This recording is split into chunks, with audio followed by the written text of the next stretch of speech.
እኔ ኮቲሚ የምሬን ነው የምነግራችሁ። አንድ ሳምንት በቃ ቢያሳዝነኝ፣ አንድ ሳምንት ደግሞ እንደዚህ በቃ አንጀቴን ያርሰኛል።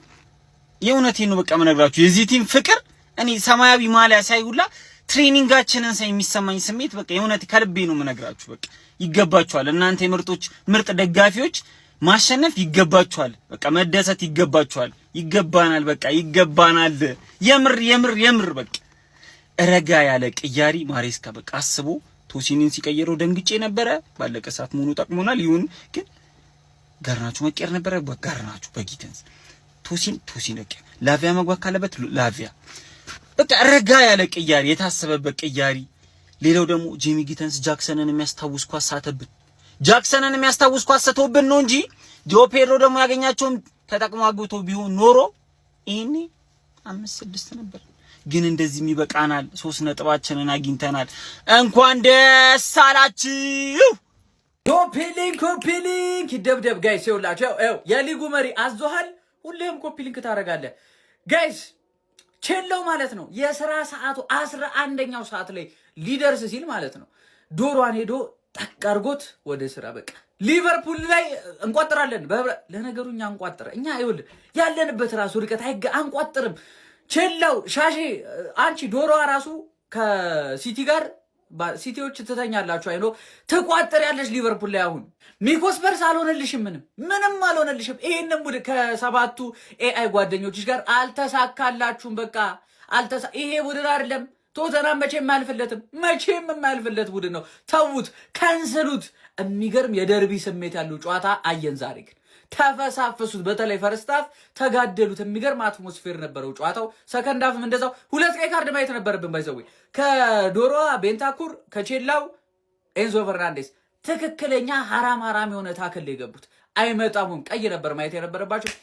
አሁን ቀጥ ብለሽ ሊቨርፑል ላይ ትቋጥሪያለሽ። እኔ ይኸውልህ ከአናት ደቅ ብዬ መሾፍ ነው ስሜቱ እንዴት ደስ ይላል። በስማ ሼባው እንገናኛለን። በ10ኛ ሳምንት እንግሊዝ ፕሪሚየር ሊግ ተጠባቂ ጨዋታ ወደ ቶተንሃም ሆትስፐር ስታዲየም ያቀናው ቼልሲ 1-0 በሆነ ጠባብ ውጤት በማሸነፍ እጅግ በጣም ጣፋጭ የሚባል 3 ነጥብ ማስመዝገብ ችሏል። ጨዋታው በጣም አዝግ የሚባል አይነት ጨዋታ ነበረ። ቶተንሃም ሆትስፐሮች የጎል ዕድል ለመፍጠር በጣም ተቸግረው ያመሹበት ጨዋታ ነበር ብሎ መናገር ይቻላል። አንዱን ታርጌት ሙከራ ብቻ ነበር በጨዋታው ላይ ማድረግ የቻሉት። ቼልሲዎች በዚህ ጨዋታ ላይ ብቸኛውን የማሸነፊያ ጎል 34ኛው ደቂቃ ላይ በጃኦ ፔድሮ አማካኝነት ያገኙ እንጂ በርከት ያሉ ጎል መሆን የሚችሉ አጋጣሚዎችን አግኝተው ሳይጠቀሙባቸው ቀርተው ነበረ።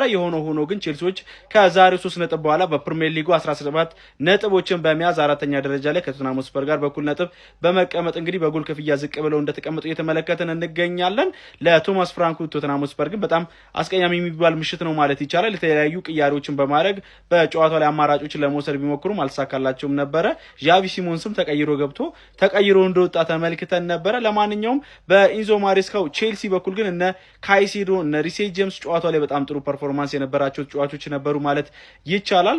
የቼልሲው ግብ ጠባቂ የሆነው ሳንቼዝ ደግሞ ስራ ፈቶ ነበር ያመሸው ማለት ይቻላል። ከሙከራዎች ውጪ ብዙም ሲያጨናግፋቸው የነበሩ ኳሶች አልነበሩም። ለማንኛውም ስለዚህ ጨዋታ ምን ትላላችሁ? ሀሳባችሁን ኮሜንት ሴክሽን ላይ አካፍሉኝ። የፕላስ ምልክቱን በመጫን ፈጣንና አዳዲስ የሆኑ እግር ኳስ መረጃዎችን ማግኘት ይችላላችሁ። ማሬስካና ቅኔያቸው ተጀምሯል። ያራዳ ልጆች የለንደን ክለብ 2 ናቸው። እነሱም ክሊንሺት ማስጠበቅ የሚችሉ ጥራት ያላቸው ቡድኖች ናቸው አሉ። አርሰናልና ቼልሲ ማለት ቶተንሃምና ቆራ መሆኑ ነው። እንግዲህ ያራዳ ልጅ እንደዛ አይነት ጨዋታ ታቆማለህ ሊሉ ነበር ቶማስ ፍራንክ አለች አሉ። በገዛ ሜዳቸው ቼልሲ ያራዳ ልጅ በሴንኬሎ ጭንቅላታቸውን ብሎ ቁጭ ሌላ ታሪክ ውስጥ አልገባም። ቼልሲ በቃ ጥግንት ይዝ እንደው ያዛስ ባለው ምንድነው ጉዱ ነው። አሁን ቼልሲ እንዴት ነው ነገሩ? ወደ 4ኛ ከች ብሎ ነጥቡን ወደ 17 በማድረስ ከቶተንሃም ጋር እኩል ሆኖ በጎል ተበልጦ 4ኛ ላይ ቁጭ ብሏል ማለት ነው ያራዳ ልጅ። ሌሎች ቡድኖች እስኪጮቱ እዚህ ቦታ ላይ ተመችቶታል። አሁን ቼልሲ አንድ አገባ አስጠብቆ ወጣ። ኧረ ይስቱታል። ጃኩባ አንዴ በስውር ገብቷል ቼልሲ ቤት ያራዳ ልጅ። ጊተንስም ሆነ ራሱ ጆ ፔድሮ ምን አይነት ኳስ ነው የሳቱት ያራዳ ልጅ። ቪካሪዮ በረኛ አይደለም። አንተ 16 በረኛ ብቻውን 3 ይሆናል እንዴ? ብቻውን አንድ ፊልም የሚሰራ በረኛ ደግሞ እንደዚህ ያላየው ማውሬ ጄምስ ምን አይነት ተጫዋች ነህ አንተ? ሪሲ ጄምስን እስቲ አንዴ ያራዳ ልጅ አመስግኑት። ምንድነው አንተ ኳስ ቀርቶ ክሪኬት ነው አሁን ከዚህ በኋላ የሚቻለው ቢባል እዛም ላይ ጀግና መሆን የሚችል ልጅ ነው። ምን ጉድ ነህ አንተ? የትም አለው ትላለህ። ምን አይነት ሰው ነህ? ስለ ካልሴዶ ነው ያላወራም። ካሴዶ ኢትዮጵያዊ ቢሆን ጠንክር ብለው ነበር ስሙን የሚያወጡለት። በቃ ጠንክር፣ ምንም ሌላ ነገር የለው። ታምረኛ ቡድን ሆኗል ቼልሲ። አራዳ ልጆች ሼር ኮፕሊንክ እያደረጋችሁ ሐሳብ አስተያየታችሁን ኮሜንት ላይ ዱብ አድርጉት። የፕላስ ምልክቱ እናንተ ነች። ምንም የምለው ነገር የለኝም። ቶተናም የዓለማችን ትንሹ ማለት ነው። ትንሽ ራሱ አይገልጽም። ትንሹ ክለብ ማን ነው? ቶተናም ትንሹ ማለት ነው። በቃ ትንሹ የለንደን አሰዳቢ ማለት ነው። ከለንደን ለቆ መውጣት ያለበት ክለብ ቶተናም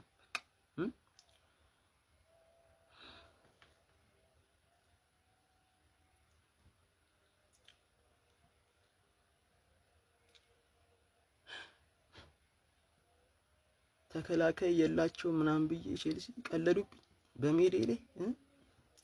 ቼልሲ ከቪካሪዮ ነበር ጨዋታው። ቼልሲ ከቪካሪዮ ማለት ነው። ምንም ወኔ የሚባል በቃ የዓለማችን ትንሹ ክለብ ማን ነው? ቶተናም ትንሹ ማለት ነው። ትንሹ ይሄ አይገልጽም ማለት ነው። እንደዚህ አሸብተ እንዳስቀረኝ ማለት ነው።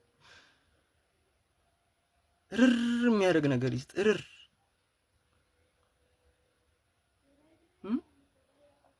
እኔ ምንም የምለው ነገር የለም ምንም ማለት ነው። እኔ ከዚህ በኋላ አንተን ወክዬ ማለት ቶተናምን ብዬ ባወራ ማለት ነው በቃ ይሄ ነው ምን ጠብቀህ ነበረ? በስመ አብ ሲጀመር የገባው ቶተናም ሊገለን ነው እንዴ? ተጫዋቾቻችንን ቀጥቅጠው ደብድበው እንዴ? ለምን ሪሲሊንግ ከሆነኛ ሌላ ተወዳዳሪዎች እናዘጋጃለን። በእኛና በቶተናም መካከል ያሉ ልዩነቶችን ልንገራችሁ። አንደኛው ልዩነት ይሄ ነው። ኧረ በኢየሱስ ስም ካሴዶ ለኔ የጨዋታው ኮከብ ካሴዶ ነው። እኔ ቃል የለኝም። በቃ ይሄን ሰውዬ ምን እናደርገው? ሌላኛው ልዩነት ፈጣሪ ሌላኛው ሪስ ጀምስ በስመ አብ ወርልድ ክላስ ተጫዋች ማለት እንደዚህ ነው። በቃ እግዚአብሔርን ጉዳት ብቻ አይኑርበት እንጂ ያሳይሃል፣ ጥበብን ያሳይሃል። ኩኩሬላ ከሚይዝህ ማርክ ከሚያደርግ ቫይረስ ቢዚ ይሻላል። ኩዱስ ተጮት እንጂ ምንድነው? በስመ አብ እንኳን ደስ አላችሁ የቼልሲ ደጋፊዎች። ጀማው ዶሮዋን እንግዲህ ወስዶ ሃንግማን ለጠፋት። ይሄ ለነገሩ የማይጠበቅ ነገር አይደለም፣ የሚጠበቅ ነገር ነው። በደንብ ነው የሚለጣጠፋት። ታይሚንጉም ያው ታውቁታላችሁ፣ መሽቷል። በደንብ አድርጎ ነው የሰጣት። ግን ምን መሰላችሁ በዚህ ጨዋታ ላይ እጅግ በጣም ሊወራለት ሊደነቅ የሚገባ አንድ ተጫዋች አለ። ማን ጎሉን ያስቆጠረው ፔድሮ ሊሆን ይችላል ጀማው። ግን ከምንም በላይ ሞይሴስ ካይሴዶ ኳሱን ኢንተርሴፕት አድርጎ ገፍቶ ሄዶ ታግሎ ወድቆ እኔ እንዴት አባቱ ነው ኳሱን የሰጠው ማለት በቃ ልጁ ማይደክም ነው ማለት ጉልበት አይደለም። ማን ኳሱን የተጠቀመበት መንገድ ያስገርማቸዋል። ሙሉ ለሙሉ የራሱ ጥረት ማለት ነው። ኳሱን ኢንተርሴፕት አድርጎ ይዞ ሄዶ ገብቶ የሚገርም ብቃት ነው ዛሬ ሲያሳይ የነበረው ሞይሴስ ካይሴዶ። ጫውታው ደግሞ በሚያስገርማችሁ ሁኔታ ቶትንሃም ያን ያህል አስፈሪ ቲም አልነበረም። ኦን ታርጌት ሙከራውን ብታዩት ያስቃችኋል ጀማው። ለማንኛውም ሃንግማን እንግዲህ ይህንን ጨዋታ የለንደን ደርቢ ትልቅ ጨዋታ ነው፣ እንደ ቀልድ የሚታይ ጨዋታ አይደለም። በማሸነፍ እንግዲህ መለስ ያለች ትመስላለች ጀማው። ይመቻችሁ ሃንግማኖች። እንግዲህ ዛሬ በማታ የምትንቀሳቀሱ ፈታ ብላችሁ ተንቀሳቀሱ። ሰላም ነው። ሃንግማን አሸንፏል። ቼልሲ አሸንፏል። አራራራ ቼላው እንዴ ቶተናምን ምንም አዲስ ነገር አይደለም ሲጀመር ማለት ነው። ቶተናም ቼልሲን በፍጹም አይችሉም። ገባችኋ?